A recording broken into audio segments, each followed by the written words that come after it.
قرض مانگتے ہو تم اپنے دوستوں سے، اپنے رشتہ داروں سے، اور قرض مانگتے ہوئے تم غصہ بھی کر دیتے ہو، ان سے ناراض بھی ہو جاتے ہو۔ سنو نبی رحمت صلی اللہ تعالی علیہ وسلم نے کیا فرمایا۔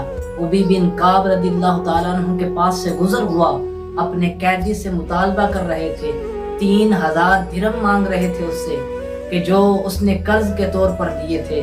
تو آپ جب مانگ رہے تھے تو حضور نے فرمایا کہ اپنے قیدی کے ساتھ احسان کرو، اس کے ساتھ نرمی کرو۔ حضور علیہ السلام کی اس بات کو سن کر ابی بن کعب رضی اللہ تعالیٰ عنہ آپ نے پھر اس قیدی سے فرمایا کہ اے قیدی، 1000 درہم میں نے تجھے اللہ کی رضا کے لیے دیے، معاف کر دیے، اور 1000 درہم میں نے رسول اللہ صلی اللہ تعالی علیہ وسلم کے لیے معاف کیے، اور 1000 درہم میں نے تیرے لیے تجھے معاف کر دیے ہیں۔ اور پھر فرمایا میں نے تو کچھ بھی نہیں کیا۔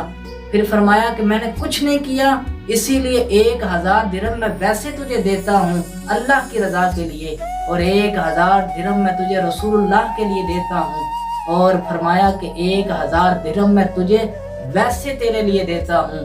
6000 درہم اسے دے کر جانے دیا۔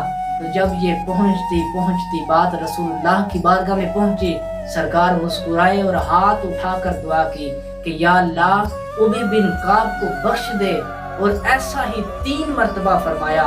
اب مجھے بتاؤ کہ اپنے قرض داروں سے قرض لینے جب جاتے ہو تو اس بات کو ذرا ذہن میں رکھو کہ نرمی رکھا کرو، احسان کیا کرو۔ کبھی کبھی ایسے موقع بھی آ جاتے ہیں کہ انہیں معاف کر دیا کرو۔ اللہ کے پیارے محبوب کو ادا پسند آتی ہے، اور کیا پتہ یہی ادا پسند آئے اور رسول اللہ ہاتھ اٹھا کر تیرے لیے دعا کرے، اللہ اس دعا